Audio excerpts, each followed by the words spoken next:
नमस्कार। मैं डॉक्टर जितेंद्र भगत महाराजा अग्रसेन कॉलेज के हिंदी विभाग में कार्यरत हूँ। आज एक विषय लेकर आया हूँ भाषा और समाज से। भाषा व्यवस्था और भाषा व्यवहार, यह मुख्य रूप से उन विद्यार्थियों के लिए महत्वपूर्ण विषय है जो भाषा और समाज के अंतर संबंध को समझना चाहते हैं। तो हम आज सस्यूर के माध्यम से और उनकी मान्यताओं के आधार पर भाषा व्यवस्था और भाषा व्यवहार को समझने का प्रयास करेंगे।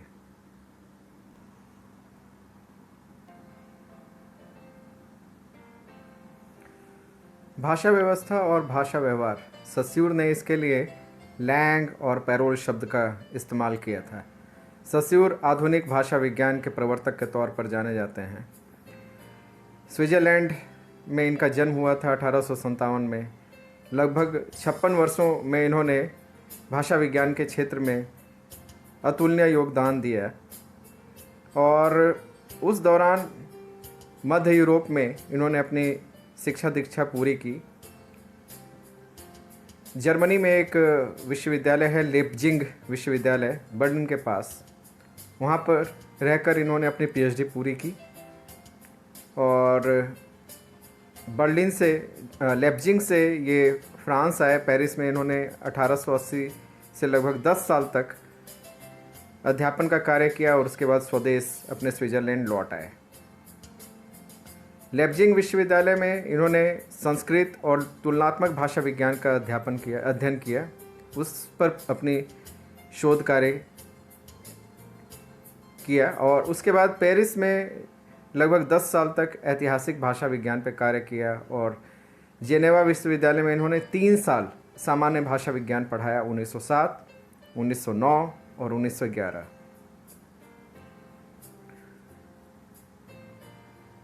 इन्होंने अपने जीवन काल में बहुत ही कम लेख लिखे। पहला लेख इन्होंने भाषाओं की सामान्य व्यवस्था 15 साल की आयु में लिखा था और यूरोपीय भाषा पर 21 वर्ष की आयु में एक लेख लिखा था और एकमात्र इनका शोध कार्य है जिस पर इन्होंने प्रकाशित किया था। लेप्जिंग विश्वविद्यालय में पीएचडी के दौरान 2 भाषा वैज्ञानिकों से इनकी मुलाकात हुई, ब्रुगमैन एवं कार्ल वेवर। इस तरह से अपने भाषा वैज्ञानिक विचारों को परिपुष्ट करते हुए उन्होंने भाषा विज्ञान के 2 क्षेत्रों में महत्वपूर्ण कार्य किया, एक सेमियोलॉजी संकेत विज्ञान और दूसरा संरचनावाद पर।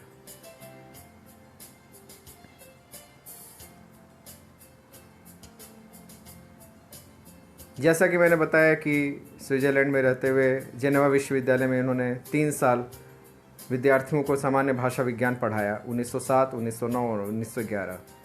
विद्यार्थियों के नोट्स के आधार पर इनके मृत्यु के उपरांत इनके 2 जो शिष्य थे, चार्ल्स बेली और अल्बर्ट सैचेहाय, इन्होंने कोर्स ऑफ जनरल लिंग्विस्टिक के नाम से इनकी पुस्तक संपादित की 1916 में और यही 1928 में अंग्रेजी में जब अनुवादित हुआ तब लोग सस्यूर के बारे में जान पाए और इनके विचारों से अवगत हो पाए।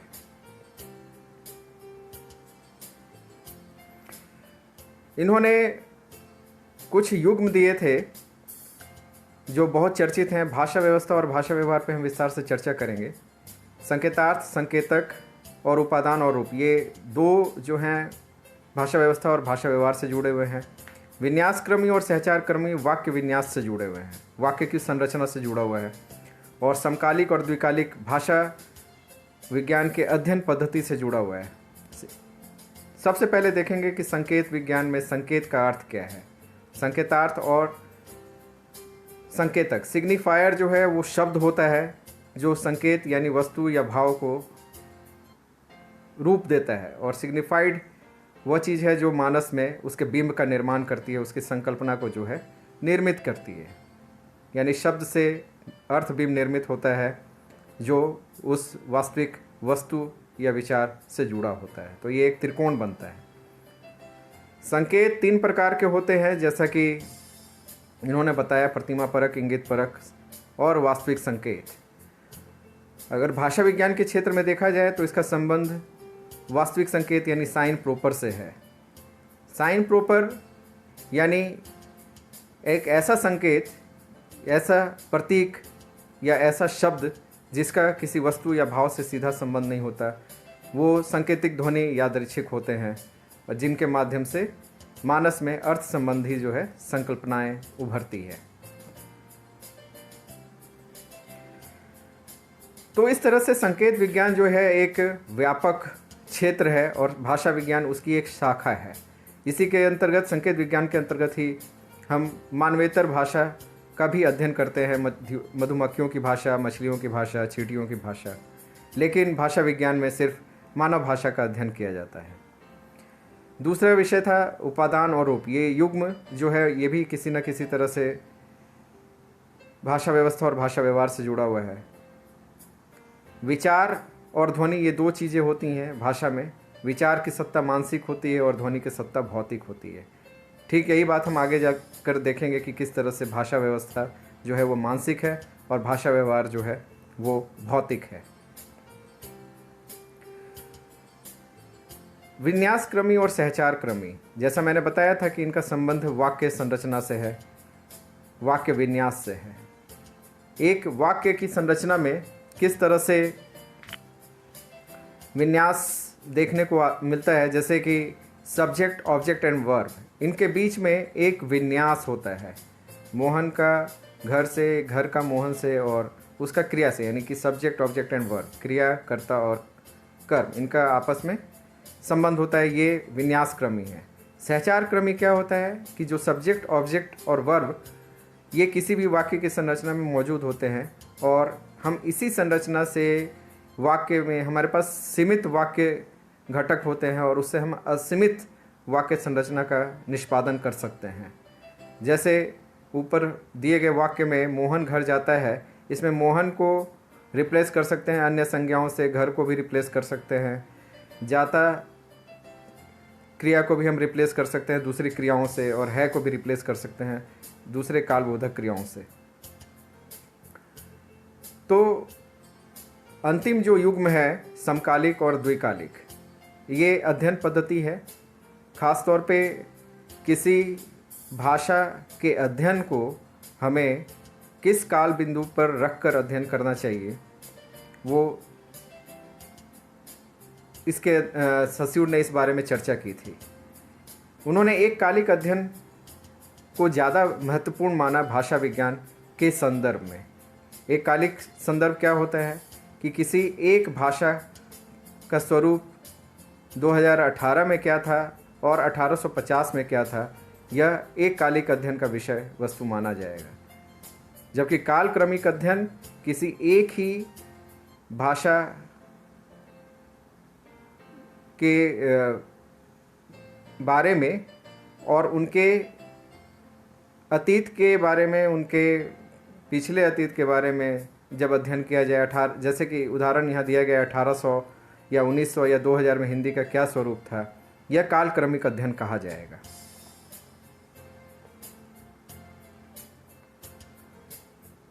भाषा विज्ञान के क्षेत्र में एक कालिक अध्ययन को ज़्यादा महत्वपूर्ण माना गया है।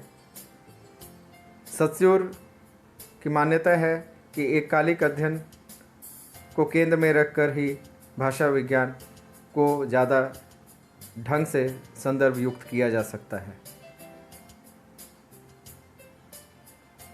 उनके अनुसार भाषा के किसी काल बिंदु विशेष पर उपलब्ध जो स्वरूप है उसका ही अध्ययन करना हमारा प्रयोजन होना चाहिए और भाषा वैज्ञानिकों को इसी पर ध्यान देना चाहिए। इसी के बाद हम देखते हैं कि वर्णनात्मक भाषा विज्ञान का उद्भव होता है और वर्णनात्मक भाषा विज्ञान के बाद जो है अन्य चॉम्स्की जैसे भाषा वैज्ञानिक अपना विचार रखते हैं, टीजी ग्रामर या सार्वभौम व्याकरण के रूप में।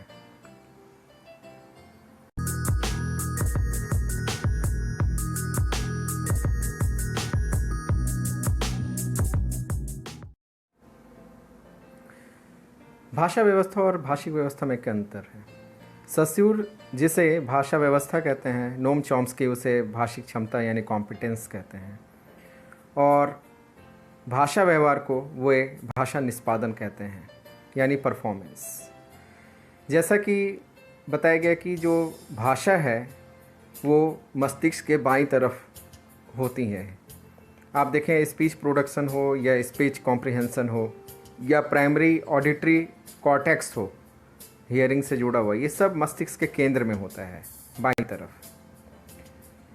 दूसरी तरफ देखेंगे कि लिंग, आयु, वर्ग, जाति, इन सब के आधार के बावजूद जो एक भाषिक समुदाय होता है, उन सब के मानस में एक भाषिक व्यवस्था होती है और इसी के आधार पर वो अपनी भाषा का निष्पादन करते हैं, यानी भाषा का व्यवहार करते हैं।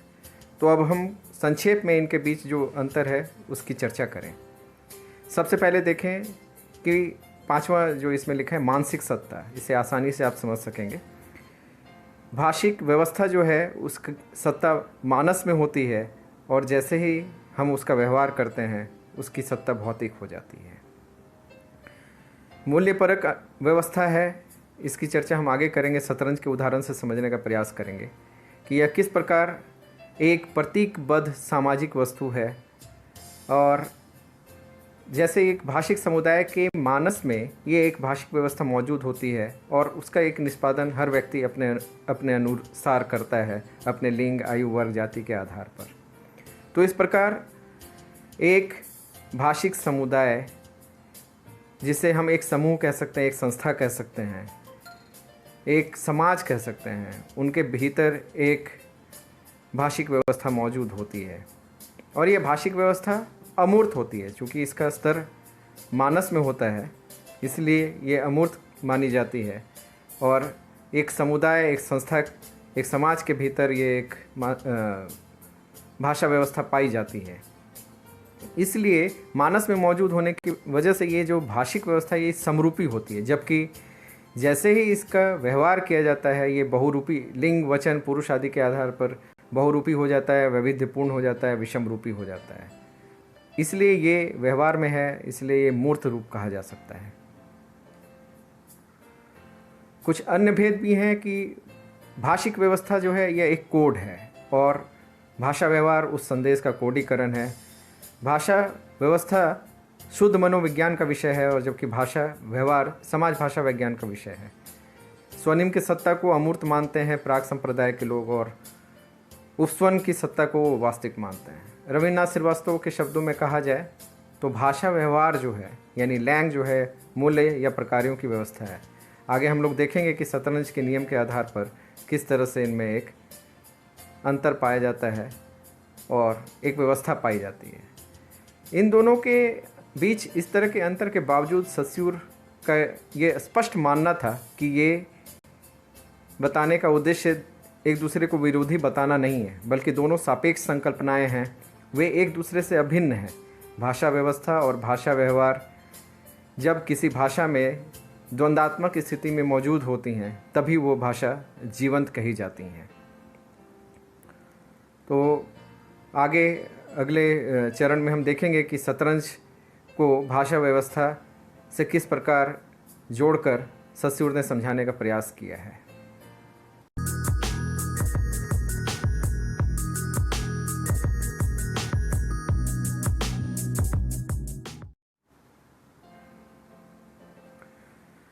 भाषा व्यवस्था को समझाने के लिए सस्यूर ने शतरंज के खेल का उदाहरण दिया।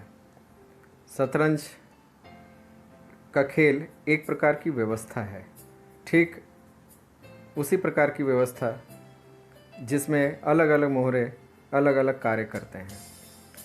इसमें राजा, रानी, घोड़ा, वजीर, मंत्री, हाथी, कई मोहरे होते हैं और इन सभी मोहरों का अपना अपना एक मूल्य होता है और अपना अपना एक प्रकार होता है। एक ख़ास बात यह है कि ये सभी मोहरे अपने रूप, रंग, आकार में एक दूसरे से भिन्न होते हैं। अगर ये एक समान होते तो वो कार्य नहीं कर सकते थे, पहचानना मुश्किल हो सकता था। इसी तरह से भाषा में भी एक शब्द दूसरे शब्द से अलग होता है तभी वो अपना एक अलग अर्थ रखता है। यानी हर मोहरे का एक मूल्य होता है और हर मूल्य एक प्रकार को व्यक्त करता है। सस्यूर यहाँ पर एक कल्पना करते हैं कि मान लो उसमें कोई एक मोहरा गुम हो जाए तो उसकी जगह पे हम धातु को रख सकते हैं, उसकी जगह पर हम पत्थर को रख सकते हैं, उसकी जगह कागज़ को, या फिर उसकी जगह हम प्लास्टिक को रख सकते हैं। शर्त सिर्फ इतनी है कि वे सभी बाकियों मोहरों से अलग दिखाई देना चाहिए। कहने का अर्थ यह है कि जो ये रिप्लेसमेंट है वह उस वस्तु के अपने बाहरी रंग, रूप, आकार, प्रकार आदि के आधार पर नहीं, बल्कि उस मूल्य के आधार पर इस खेल में शामिल हैं जो वो भाषा व्यवस्था या शतरंज व्यवस्था जो है उसे प्रदान करती है। इस प्रकार भाषा व्यवस्था और शतरंज व्यवस्था एक मूल्यपरक व्यवस्था है, जबकि भाषा व्यवहार जो है और मोहरों का प्रकार है एक उसका व्यवहारिक रूप है, जिसमें उसका अपना एक व्यवस्था होती है। इसी तरह से देखें कि भाषा में जो ध्वनियाँ पाई जाती हैं या भाषा में जो रंगों के नाम पाए जाते हैं, इसका भी वास्तविक वस्तु से या विचार से उसका कोई सीधा संबंध नहीं होता। ध्वनियों और रंग नामों की जो सार्थकता है वह उस मूल्य में निहित होती है जो उसे भाषा व्यवस्था से प्राप्त होती है। ठीक इसी प्रकार भाषा व्यवस्था को शतरंज की व्यवस्था से जोड़कर देखा जाना चाहिए। इस वीडियो में सहयोग के लिए ई कंटेंट का धन्यवाद। रविन्द्रनाथ श्रीवास्तव की भाषा विज्ञान संबंधी पुस्तक की सामग्री लिया गया उनको भी धन्यवाद, और जो इमेजेस लिए गए गूगल से उनको भी धन्यवाद।